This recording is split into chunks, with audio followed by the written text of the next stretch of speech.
Hey everybody, this is Tom Sullivan here, and today I'm going to be talking to you about how I was able to get $7,000 a month in passive income through real estate. So to start this off, just to give you a broad overview, in real estate I've been able to buy multiple properties over the course of a couple years, and now I get to sit back, have the properties managed by a property manager, and just bring in money each and every month. So as I said with today's topic, we are going to be talking about how I was able to make that impact in real estate and be able to make it so that each and every month I'm taking in about $7,000 through these different venues and through these different properties. But to start this off, let's go to the beginning. So starting out in 2015 is where this whole journey started for me.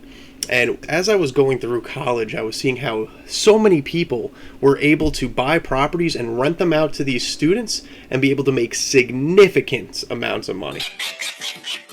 Now, what the benefit is with students is that you could usually rent out the rooms per bed as compared to just rent out the apartment as a whole.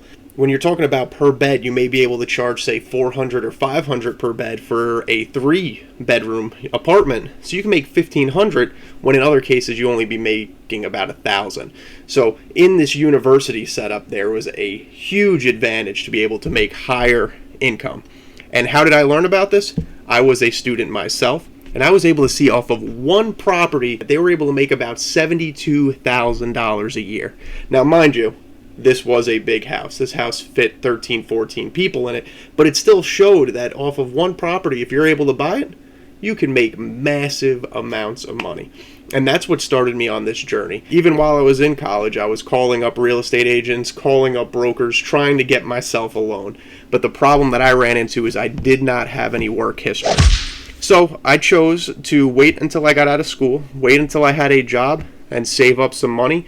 And after that was able to purchase my first property. So my first property that I bought was a 2-family residence. And the reason I went with a 2-family was because it allowed for me to live in one half as a primary resident, and I could rent out the other half. And the benefit to this type of setup is that when you have one half that you're living in, the other half can be covering your mortgage and some.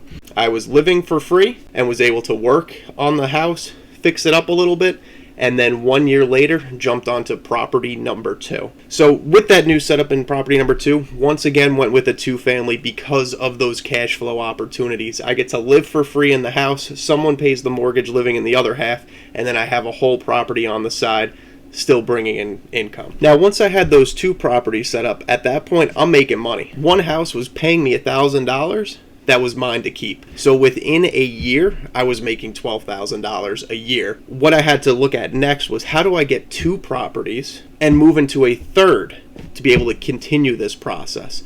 And because I was able to not only save up money from work, but save up money in these rental properties, I was able to then buy a foreclosure for cash. But let me tell you, this house was in rough shape. I'm talking no plumbing, broken windows, no electric, wires ripped out of the house, flooring gone, no insulation. It required months of work. It took a lot of time. I mean, I was working a full-time job, and then after work, would work essentially another full-time job. Once I was able to get that house into a decent condition, I was able to move in. At that point then, house number 1, both units rented out. House number 2, both units rented out. And the foreclosure that I bought, I'm working on fixing it up. And after about a year of working on this house, I was able to have both units rented out and was actually able to then go for a mortgage and be able to pull out the equity of the house. So at this point, just to give you some of those numbers, first house, both units rented out, about $1,000 profit. Second house, both units rented out, about $1,000 profit. Third house, both units rented out, I was able to pull out some equity and still make about $1,000 a month profit, which then leads to about $3,000 a month profit, $36,000 a year. So with 3 houses, that's what I was able to work myself up to.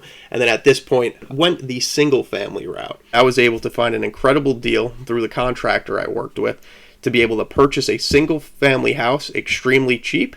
So I was able to purchase the house, do the renovations, and then when I went about getting it appraised, the house was worth about $50,000 more. So I was able to take that money out and put that into another project while renting out that house. So with that one rented out as well, now I have 4 houses, 3 that were 2 families, 1 single family, and then I was on the hunt to find myself another project to work on. And with this final project that I was able to get and start delivering on was another single family that I got from a foreclosure. So it was on the market for a significant amount of time, and the price had actually dropped about 60-70% from what it was listed. It's insane to think that a house could drop that much, but nobody was buying it. No one was interested in it. It needed a lot of work. You name it, there was issues all over the place. But from going through the numbers, I was able to analyze that not only was the property cheap, but also the work that had to go into it would not be that much, as a lot of the issues were just cosmetic. So with that, we were able to jump right into that property as well, get it fixed up. And then with that one, I actually did not take a mortgage out or anything on it. So we see a higher profit margin on that one as well.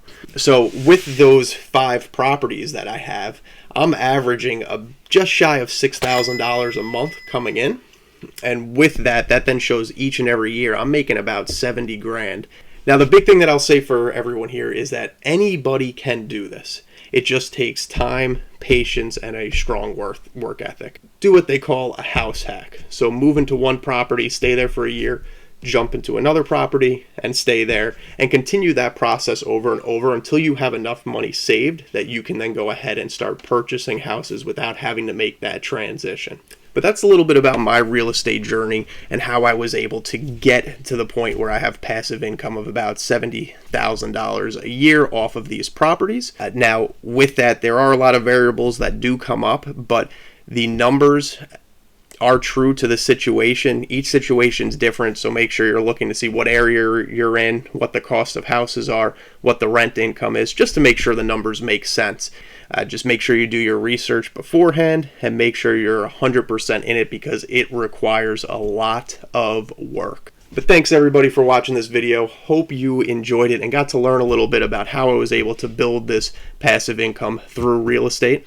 And if you liked this video, please hit that like button.